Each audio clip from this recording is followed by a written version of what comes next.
నమస్తే అండి. రేపు జనవరి 1 కదండీ! మరి అందరూ గూడా ఎంజాయ్ ఎలా చేయాలనే దానిలోనే చాలా బిజీగా ఉంటారని చెప్పేసి అనుకుంటున్నాను. మరి కొత్త సంవత్సరం వస్తుంది గాబట్టి ఏదో అంటే చాలా మందిలో ఉన్న మూఢనమ్మకం ఏమిటంటే, మనం అర్ధరాత్రి 12 గంటల వరకు ఉండి మన కొత్త సంవత్సరానికి ఆహ్వానం పలకాలి. ఏదో విందు వినోదాలతోటి మనం ఆహ్వానించాలని చెప్పేసేసి చాలా మందిలో ఉంటుంది. అసలు కాలగమనంలో ఓ సంవత్సరం గడిచిపోయిందండి. ఇంకోటొస్తుంది. మనం పెట్టుకున్న పేర్లతోనే ఏవో మనం లెక్కేసుకున్న దగ్గర నుంచి అది వస్తుందది. ఇందులో వింతేముందో నాకర్థం కాదండి. ఇప్పుడు అయితే ఒక్కటేంటంటే నేనేం చెప్తానంటే, మనం ఒక డెసిషన్ తీసుకోవడం కోసం దాన్ని ఉపయోగించుకోవాలేమో. గడిచిన సంవత్సరంలో మనం ఏమన్నా అనుకున్నవి చేయలేకపోయామా? లేదా ఏదైనా ఎక్కడైనా తప్పటడుగులు వేశామా? మనం ఏదో సరిగ్గా కష్టపడలేకపోయామా?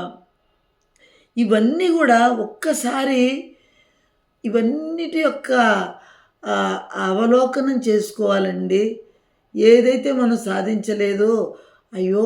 365 రోజుల్ని మనం ఇలా వేస్ట్ చేసుకున్నామే. నెక్స్ట్ జరిగేదాన్ని ఖచ్చితంగా బాగా చేసుకోవాలి. ఇప్పుడు ఏదైతే నేను వెనకబడి ఉన్నానో దాన్ని సాధించాలి అనే దాని మీద దృష్టి పెట్టుకొని కొద్దిసేపు ఆలోచించుకోవాలి. మనం చేయలేనివి, మనం అదేవిధంగా ఇప్పుడు చేయవలసినవి వీటి మీద దృష్టి పెట్టుకొని కొత్త నిర్ణయాలకి మనం ఎప్పుడైతే దారిని చూపించామో నిజంగానే కొత్త సంవత్సరం అనేది మనకు ఉపయోగపడుతుందండి. ఈ మధ్య కాలంలో బాగా రచ్చరచ్చగా అయినటువంటి ఒక విషయం మనందరికీ తెలుసు. ఏవో 'శివాజీ' సినిమా యాక్టర్ ఏదో అమ్మాయిల డ్రెస్ మీద ఏదో కామెంట్ చేశాడని చెప్పేసేసి దాని గురించి ఒక వర్గం ఏం చెప్తుంటారంటే, ఎవరి బట్టలు వాళ్ళ ఇష్టం అండి వాళ్ళు చెప్తారు. ఇంకొకళ్ళు ఏం చెప్తూ ఉంటారంటే, ఖచ్చితంగా నువ్వు చీరలే కట్టుకోవాలండి అని ఒకళ్ళు చెప్తూ ఉంటారు. అంటే సమస్యలు ఇవేనా? బట్టలు ఎవరి ఇష్టం వచ్చినట్టు వాళ్ళు కట్టుకోవటం, లేకపోతేనేమో దీనికి ఎందుకు ఇలా ఆలోచనలు కుదించుకుపోతున్నాం అనే దాని మీద నాకు ఒక్కొక్కసారి చాలా ఆశ్చర్యకరంగా ఉంటుందండి. ఇంకోటి ఏంటంటే ఎవరి వాదన వాళ్ళు నెగ్గాలనే తపన తప్పితే ఇందులో ఉన్న అసలు విషయాలు ఏమిటి? లేకపోతే కొంతమంది ఏం చెప్తారంటే, అవును బట్టలు కట్టుకోకపోతే మటుకు ఎందుకు అత్యాచారాలు చేయాలి, చిన్ని చిన్ని పిల్లలు ఏం బట్టలు కట్టుకుంటున్నారు, అత్యాచారాలు చేశారని ఒక వర్గం వాదిస్తూ, ఎప్పుడో మనం ప్రిమిటివ్ మ్యాన్ వచ్చినప్పటికల్లా బట్టలే లేకుండా తిరిగాడు ఆ రోజుల్లో, అప్పుడేమి అత్యాచారాలు జరగలేదే. ఇప్పటికీ కొన్ని తెగల్లో వాళ్ళు కూడా కొంత పైన జాకెట్ అవి వేసుకోకుండా ఉంటారు, వాళ్ళ సాంప్రదాయం అది. అక్కడ కూడా ఏమి జరగవే. ఇప్పుడు ఇక్కడ ఏం జరుగుతుందంటే, ఇలా మొండిగా వాదించే వాళ్ళు కొంతమంది ఉంటారు.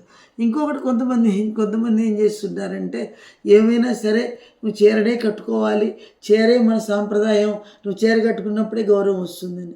నేను ఒక్కటే చెప్తున్నానండి, ఎవరి వాదన వాళ్ళదే, ఎవరి ఇష్టం వాళ్ళదే. కానీ మనం సమాజంలో ఉన్నాం కాబట్టి ఎవరికి కూడా ఎబ్బెట్టుగా లేనంత వరకు ఒంటి నిండా మనం దుస్తులు వేసుకున్నంత వరకు ఏదైనా చీర కట్టుకోండి, లేకపోతే ఏదైనా వేసుకోండి. దానికి ఓ పెద్ద అంతర్జాతీయ సమస్యలాగా దాన్ని మనం చూడడం అనేది ఎందుకు నాకు అంతగా అనిపించలేదు. కానీ ఇంకోటి కూడానండి, దీనిలో ఒక సూక్ష్మంగా ఆలోచిస్తే మనకు అనిపించేది ఏమిటంటే, సపోజ్ ఇవాళ 31st నైట్ కదండి. కొన్ని చోట్ల చాలా ఈవెంట్స్ జరుగుతూ ఉంటాయి. దానికోసం చాలా ఎప్పటి నుంచో ప్లాన్లు చేస్తూ ఉంటారు. ఏవో పబ్బులు గిబ్బులు ఇవి చాలామంది బాగా అదేదో మనం ఇవాళ చాలా నాగరికత ఉందనుకొని చెప్పేసి తిరిగేవాళ్ళు ఉంటారు.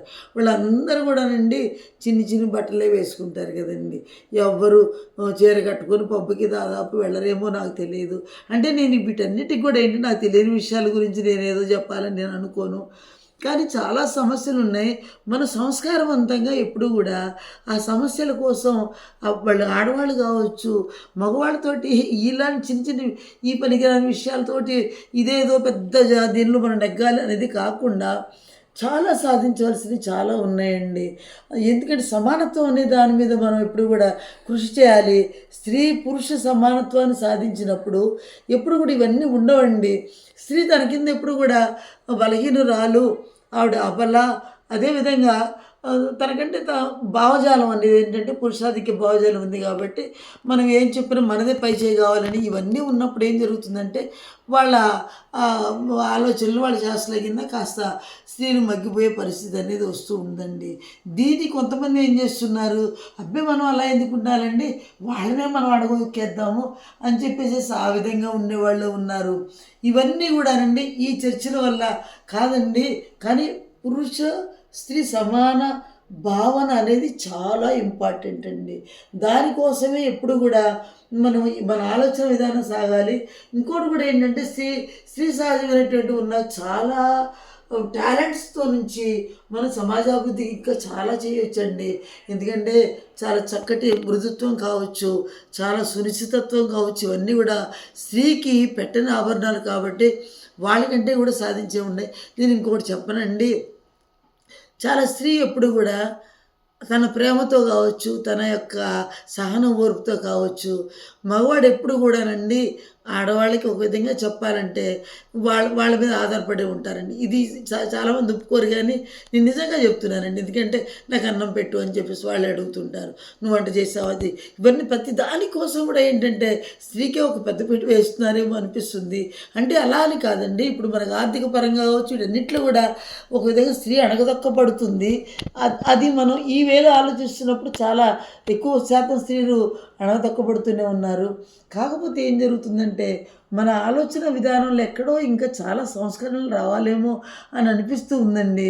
ఏదో వాళ్ళని మించిపోవాలి అనే ఆరాటం కావచ్చు, లేకపోతే వాళ్ళ మీద ఒక కసి తీర్చుకోవడం కావచ్చు, ఇప్పటివరకు వాళ్ళు మన ఇబ్బంది పెట్టారు కాబట్టి మనం ఇబ్బంది పెట్టాలనుకోవడం కావచ్చు. అదేవిధంగా ఈ మధ్య చాలామంది స్త్రీలు మగవారిని చంపుతున్న వాళ్ళు కనిపిస్తున్నారు. అయితే అనాదిగా జరుగుతుంది ఏంటంటే పురుషులు స్త్రీలని మీద చాలా వాళ్ళ పురుషుల పాదాల కింద స్త్రీలు చాలా అణిచివేయబడ్డారు. అక్కడ ఆ శాతంలో చూస్తే ఏంటంటే ఇది, కానీ వీళ్ళల్లో కొంచెం ఏంటంటే వీళ్ళు అవి కూడా కొంచెం పెడదోరణలు అనేది వస్తూ ఉన్నాయండి. అవి సక్రమ మార్గంలో ఉంటే అది వేరుగా ఉంటుంది. అంతేగాని చంపుకోవడాలు ఇవి అనేది ఎప్పుడు కూడా ఎవరు కూడా సంబంధించే కావండి. అది అలా జరుగుతుంది. నేను ఇంతకీ ఏం చెప్తున్నానంటేనండి, పనికి రాని దానికోసం ఆలోచన విధానాన్ని, మన మేధస్సును మనం ఖర్చు చేయొద్దండి. కాలం ఎప్పుడు కూడా మన కోసం ఆగదండి, పరుగులు పెడుతూనే ఉంటుందండి. ఆ కాలం యొక్క విలువని, అయ్యో గడిచిపోయిన సంవత్సరం ఇప్పుడు మళ్ళీ కూడా నేను ఇంకా చాలా ముందుకి, ఈ సంవత్సరం చాలా ముందుకి ఇంకా చాలా పని చేసుకోవాలి, మంచిగా మనం సాధించాలని దాని మీద దృష్టి పెట్టేసేసి అలా నడవాలని చెప్పేసేసి ప్రతి ఒక్కళ్ళకి కూడా నేను మనవి చేస్తున్నానండి. ఎందుకంటే పిల్లలు కూడా రేపు పొద్దున జనవరి 1 కదా, మనం అలా చేయాలి ఇలా చేయాలి ఏదేదో చెప్తూ ఉంటారు. చిన్న పసిపిల్లలు కదండి, వాళ్ళకి తెలియదు. ఇక్కడ మా స్టూడెంట్ చూసినట్లయితే అప్పుడు నేను అనుకుంటాను, కొంత పేరెంట్స్ కూడా అవును మేడం రేపు జనవరి 1 కదండి, అలా చేయాలి ఇలా చేయాలి, అది ఈ సంవత్సరం అంతా కూడా మనం ఇప్పుడు ఎలా ఉంటే అలా ఉంటుంది. ఎలా ఉండదండి. మనం సక్రమంగా ఉంటే, మన ఆలోచన సక్రమంగా ఉంటే, మనం సక్రమంగా పని చేసుకున్నట్లయితే, కాలం విలువను గుర్తించినట్లయితే అన్నీ బ్రహ్మాండంగా ఉంటాయండి. అందులో ఏమాత్రం కూడా సందేహం లేదు. అందుకే నేనేం చెప్తున్నాను, బట్టల కోసమో లేకపోతే ఏదో వస్తువుల కోసమో లేకపోతే ఇంకేదో వాళ్ళకి ఇవన్నీ ఇంకా కొన్ని ఉన్నాయండి. మేనమేషాలు లెక్క పెట్టుకుంటూ ఉంటారు. ఇది మంచి సమయం, వచ్చేవరకు వేచి చూద్దాం. అంతా నువ్వు చేస్తున్నప్పుడు పనిలోనే ఉందండి, కష్టపడడంలోనే ఉంది. అందుకే కష్టే ఫలి అన్నారు. కొత్త సంవత్సరం అంతా అందరూ కూడా చాలా నిజాయితీగా కష్టపడుతూ ప్రతి నిమిషానికి కూడా విలువనిస్తూ, నిమిషమే కాదండి ప్రతి సెకనుకు కూడా మనం విలువనిస్తూ పోయినట్లయితే, ఆ సెకను యొక్క ఉపయోగాన్ని మనం చూసినట్లయితే, ఆ సెకండ్లో మనం ఏమి చేయగలిగాము, ఏమి మంచి చేయగలిగాము. చేయడం అంటే ఇక్కడ మళ్ళీ చెడ్డ పనులు చేయడానికి ఉపయోగించుకోవచ్చు. ఏమి మంచి చేయగలిగాము అనే దాన్ని ఉపయోగించుకుంటే ఈ సంవత్సరం అంతా అందరికీ కూడా చాలా బ్రహ్మాండంగా ఉంటుందని చెప్పేసి నేను చెప్తూ ఉన్నానండి. ఎక్కడో పబ్బుల్లో గంతులేయడం వల్ల చికాగ్గా ఏంటంటే అక్కడ నాకు కూడా నిజంగానే కోపం వస్తుందండి. మన సంస్కృతిని కూడా మనం ఎప్పుడు మర్చిపోకూడదు కదా. మన సంస్కృతి సాంప్రదాయాలని బేస్గా చేసుకునే మన ఆలోచన ఉండాలి. ఎప్పుడు కూడా ఏంటంటే మన భారతీయ మన తత్వంలో ఉన్నది ఏమిటంటేనండి, ఒక నిండైన కట్టుబొట్టు ఇవన్నీ ఉన్నాయి కదా. అంటే అందరినీ నేను పెట్టుకొని నేను చెప్పడం లేదండి, కానీ నిండుగా ఉండడం, సంస్కారంతో మనం నిండిపోవడం అనేది చాలా ఇంపార్టెంట్ అండి. ఆ సంస్కారాన్ని నింపుకుంటే అంతకంటే అందమైంది ఏదీ లేదు. ఎందుకంటే సంస్కారం మూర్తీభవించిన, ఇక్కడ నేను స్త్రీలు అనలేదు, పురుషులు అనలేదు, చాలా అందంగా ఉంటారండి. ఆ అందం చిరకాలం నిలబడుతూ ఉంటుంది.